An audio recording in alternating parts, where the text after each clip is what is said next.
Aujourd'hui, Comprendre pour gagner s'intéresse à l'état physique des chevaux. Les chevaux sont comme les hommes, tous différents.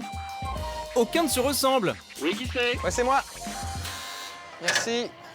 En vieillissant, leur état physique, leur morphologie évolue et les efforts qu'on leur demande deviennent de plus en plus difficiles. Ça va? Ouais, ça va. Il est là? Ouais. D'où l'importance de connaître leur état physique tout au long de leur carrière. Tout le monde est prêt? Et pour cela, il y a des indices, des petits trucs qui indiquent s'ils ont le physique pour gagner. Et c'est parti! Yahoo! À condition de bien s'entendre avec le jockey, hein? Évidemment. Eh oui, pour faire un couple qui fonctionne, le physique compte beaucoup dans la vie comme sur un champ de course. Un cheval est jugé sur des critères objectifs mais surtout subjectifs. On ne parle pas ici de la beauté de l'animal mais de sa propension à réussir une bonne performance. Cela passe par le poil, l'œil, la musculature, la morphologie et beaucoup d'autres choses. Alors, qu'est-ce que l'état physique d'un cheval? Comment le juger? Comment observer un cheval au rond de présentation? Pour faire le papier, pour nous en parler, un panel de spécialistes en état physique, de nous répondre et même de décrypter un cheval dans ses moindres détails. Enfin, deux vrais champions, Dan Dream et Cyril Desaigles, viendront nous démontrer par l'exemple qu'ils ont le physique de l'emploi. Alors faut-il être un bon cheval pour être un bon cheval? La réponse tout de suite dans Comprendre pour gagner. Ils sont partis!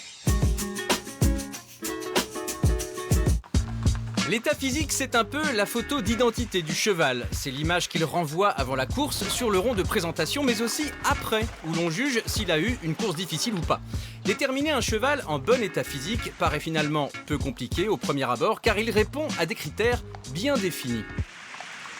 Pour qu'un cheval soit en bonne forme, on aime bien qu'il ait effectivement un poil brillant, soyeux, des muscles saillants, un bon œil.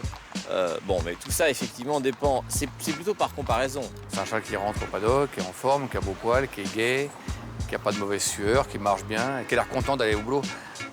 Le poil est sans doute le vrai baromètre du cheval, mais il y a d'autres éléments objectifs comme la forme, les formes. Ni trop rondes, ni trop maigres, il y a même des profils types en fonction des courses. Un cheval par exemple de longue distance, c'est un cheval plutôt longiligne, comme les coureurs de marathon, c'est plutôt des chevaux un peu secs. Et qui tiennent la distance. Vous avez le physique typique du sprinter, qui est le même que l'athlète humain d'ailleurs de sprint, c'est-à-dire un cheval qui est plutôt musculeux, avec des épaules larges, avec une masse musculaire importante derrière pour pousser, exactement comme un sprinter, et plutôt massif. On l'a compris, l'état physique se juge sur le terrain mais aussi sur la durée, car les saisons influent sur l'état physique des chevaux. Comme ils sont sensibles au soleil, ils sont en général en meilleur état au printemps et en été. Et à la sortie de l'hiver, ils sont comme vous et moi, ils ont un peu de masse à perdre, mais sans doute moins que vous et moi. Qu'est-ce combien? Je sais pas, de faire dans les 4. 500, on va dire 400, 450, ouais, 500. On est dans la moyenne là, c'est tout? Oui. Et là, elle fait une rentrée, elle a pas couru du mois d'octobre l'année dernière. Ah, elle a fait du mois. Elle a fait du gras alors? Non, pas trop, parce qu'on les prépare quand même. Un cheval en bel état physique est avant tout un cheval calme, qui présente un beau poil et une belle musculature.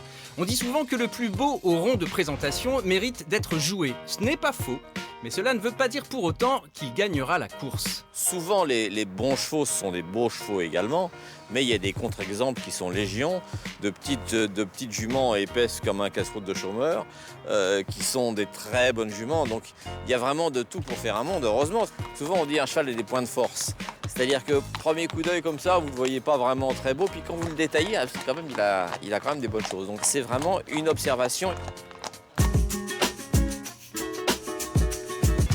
Observer l'état et le comportement d'un cheval est une affaire d'expérience, de patience et d'intuition aussi, un peu.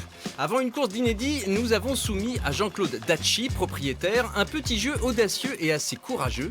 Essayer de dégager 5 chevaux en se fondant uniquement sur leur état physique au rond de présentation. Qu'est-ce que vous regardez en premier quand ils sont sur le rond Je de regarde déjà présentation? comment il marche, la façon dont il marche, Lui, par exemple. la position. Pour un mâle, la position, ils ont un côté très étalon, très... Vous voyez, par exemple, celui-là, il est beau, il est bien fait, il est rond, il a une belle arrière-main, un beau poitrail. Bon, celui-là est très nonchalant. Il semble pas être vraiment un cheval de course. Vous voyez, le 9, là, il commence à avoir la queue sur le dos. Quand un cheval fait ça, il fraye de la queue de droite à gauche et qu'il est vraiment en superbe forme. Vous voyez, ce cheval-là, bon, il est très calme, il a beaucoup d'os, il a beaucoup de modèles, mais on ne sent pas que ce soit vraiment le gagnant de la course. Hein? Alors, celui-là est très beau. Regardez celui-là, regardez comme il est beau. Regardez-le, il a un coup de cygne avec une arrière-main et un poitrail extraordinaire. Les préférés de Jean-Claude sont l'As, le 7, le 11, le 9 et le 8. Et ils sont partis. Et ils arrivent déjà. Résultat, 3, 7 et 8. 3, 7, 8. On y est, hein. Je vous en ai donné 2 sur 3. Le 3, il ne m'avait pas frappé, vous n'avez pas frappé non plus dans le rond. Le 7 m'avait frappé parce que c'était un beau modèle. Le 8 était pas mal. Hein. On en a quand même 2 sur 3. Ce qui est pas mal. Hein, sur... Dis donc, tu l'as vu celui-là? Oh là là, il tient comme un cric, hein. Il tient pas dans sa peau. Moi, je te dis qu'il tire l'argent de la poche, celui-là. Pardon? Bah oui, il tire l'argent de la poche, ça veut dire qu'il est beau, il est magnifique. A priori, faut le jouer, voilà. Ah, d'accord. Alors que l'autre, là, juste derrière, c'est pas une pointure, hein. Ce serait plutôt de la claquette. Une quoi? Une claquette, quoi. Il est pas beau, il est chétif. Moi, je le jouerais pas, personnellement. Ah, Alors que celui d'avant, là, oh, il éteindrait pas une bougie. une bougie? Bah oui, il éteindrait pas une bougie. Cage thoracique hyper développé, il est magnifique. Faut le jouer, je te le dis, faut le jouer. En revanche, j'en vois un qui a l'estomac dans les talons, hein. Attends, laisse-moi deviner. Je pense que tu parles du petit là-bas qui est au fond. Quoi, l'estomac dans les talons? Non, c'est moi, il est midi. J'ai faim. On y va?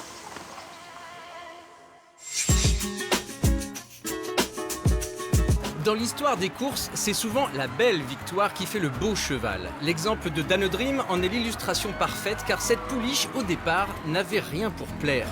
Le Daydream, c'était pas un prix de beauté puisqu'elle a fait 9 000 € aux enchères en Allemagne il y a 2 ans. Donc les gens apparemment ne sortaient pas l'argent de la poche. Une toute petite pouliche auquel vous donneriez même pas 100 € pour l'acheter et qui est réellement une jument de groupe 1. Le 27 octobre 2011, Danodream, monté par le jockey allemand Andras Starke, s'élance pour son premier arc de triomphe à la cote de 27 contre 1, derrière la grande favorite Sarafina. C'est une jument qui s'est bien développée, qui a bien évolué, qui maintenant est restée un petit peu légère dans ses jambes. La descente abordée déjà par Treasure Beach, le numéro 9, qui mène un train assez soutenu, même très soutenu, suivi par Charretta, le numéro 13. Testostérone est ensuite aux côtés de Saint-Nicolas-Sabec, calé côté corde devant Iruno d'Amour, qui est un peu allant aux côtés de Mars Marvel. Daydream, la pouliche vient ensuite. Elle, lorsqu'elle se déplace, elle a un temps de suspension, elle reste en l'air plus longtemps que les autres chevaux. Donc elle couvre, elle rebondit comme une balle de tennis. Danodream qui a l'avantage avec Saint-Nicolas Saveille, Sarafina qui tente de refaire du terrain maintenant. Danodream qui pour l'Allemagne a le meilleur avec en deuxième position toujours Charretta, alors que le refait du terrain avec Snow Ferry et c'est Danodream pour l'Allemagne qui va remporter l'Arc de Triomphe.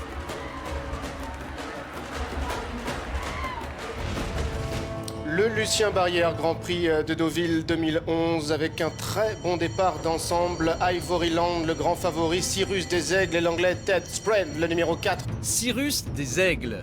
Voici un autre exemple de crack au-dessus de la concurrence. Voilà aussi un nouvel exemple de cheval surdoué au physique atypique. Vous avez des chevaux qui sont beaux. Un cheval comme Cyrus des Aigles est un beau cheval, mais il n'est pas exceptionnel. Il a une tonicité inimaginable. C'est un cheval qui est capable, qui adore courir et qui est capable de vous faire des performances à répétition hallucinantes.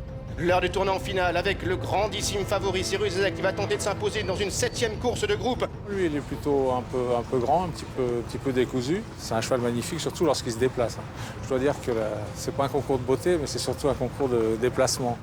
Et Cyrus des Aigles qui s'envole maintenant. Cyrus des Aigles qui compte 1, 2, 3, 4, 5, 6, 7 longueurs d'avance sur Marinus avec Silver Pond qui est 3e. Cyrus des Aigles qui va s'imposer dans un grand air dans le Grand Prix de Deauville avec Franck Blondel. Cyrus des Aigles pour une 7e victoire de groupe. Démonstration de Cyrus, la victoire de Cyrus. 2e place, peut-être pour Silver Pond, à voir avec Marinus devant Ted Spread. Un beau cheval ne fait pas forcément un bon cheval, mais quelques indices permettent d'optimiser les chances du parieur. D'abord, l'observation attentive du cheval, car oui, c'est un vrai travail d'expert. Il faut regarder le modèle du cheval, le poil, dans quel état il est. S'il brille, c'est qu'il est vraiment bien, le cheval. Et justement, de voir quand un cheval a un petit truc qui va pas, il avait le poil brillant, il a le poil terne, d'un coup, comme ça. Il y a peut-être quelque chose qui va pas, il y a peut-être une petite infection virale, un petit truc qui cloche. Et son œil, c'est très important l'œil, parce que plus le fond de l'œil est blanc, et plus le cheval a l'air en forme. Au rond de présentation, il y a ce qui se voit. Et ce qui se voit tout de suite, c'est l'aspect général du cheval, mais aussi la façon qu'il a de se préparer pour la course. J'aime bien regarder un cheval qui marche bien. En général, les muscles pour le pas sont les mêmes muscles, globalement, hein, que le galop. Donc un cheval qui marche très bien, qui s'engage très fort, aura une belle action. Observer, c'est également faire bien attention au comportement du cheval. Qu'il ne soit pas en sueur avant les courses et qui a l'air d'avoir plutôt beau moral, effectivement, en regardant son attitude générale, sa façon de marcher. On va éviter les chevaux stressés qui ont tendance à se tendre dans les ronds notamment.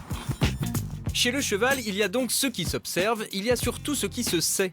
Car chaque cheval a sa réputation, son histoire, mais aussi ses particularités physiques. Par exemple, les hongres qu'on a castrés bénéficient d'un petit avantage. En général, un cheval castré va être plus régulier. C'est un cheval qui voit la vie du bon côté, qui trouve que c'est marrant de s'amuser avec ses copains. On en fait un adolescent perpétuel, en fait. Il s'intéresse qu'à bouffer, à courir. Attention aussi aux pouliches, dont la beauté écrase la concurrence, même en course. Les pouliches font leur poil tôt dans l'année, elles ont du mal à le perdre au printemps. Et dans une course de pouliches, si vous jouez la plus belle et la plus en forme, vous avez une bonne chance de gagner. Il y a des entraîneurs réputés pour leurs beaux chevaux et souvent ceux-là ont un ratio de victoire plus important que la moyenne, même si tous les chevaux changent d'état physique avec le temps. De toute façon, l'état physique n'est qu'une pièce du puzzle. La vérité se jouera toujours sur le champ de course. Ce qui fait la différence entre un bon et un mauvais, c'est son envie de se battre et son cœur. Et ça, vous pouvez pas le voir. Dis donc, à cette distance, pas facile de savoir si un cheval est en forme ou pas. Hein. Tu aurais dû aller dans le rond de présentation. Ah bah oui, mais excuse-moi, j'ai un travail, comme tout le monde, je viens d'arriver, désolé. D'accord, mais c'est comme ça une course, on va pas t'attendre. Hein. Le cheval, faut s'y faire. Et tu les mets où, les deux derniers? C'est quoi cette question? Eh ben, le cheval, ça a bien 4 jambes, alors je te le demande. Tu mets où les deux derniers? Mais les deux derniers quoi? Oh, m'oblige pas à t'expliquer les deux derniers fers. Un cheval à 4 jambes, tu me dis un cheval faut s'y faire. S'y faire, 4 jambes. Moi, je comprends pas. Les deux derniers, je vois pas où ils vont. Ouh là là, t'es pas trop bien, toi, cet après-midi. Je crois que tu vas aller le faire voir ailleurs. Ah, je suis peut-être pas une encyclopédie du cheval, n'empêche que je suis encore compté, hein. Allez, je te taquinais, reviens!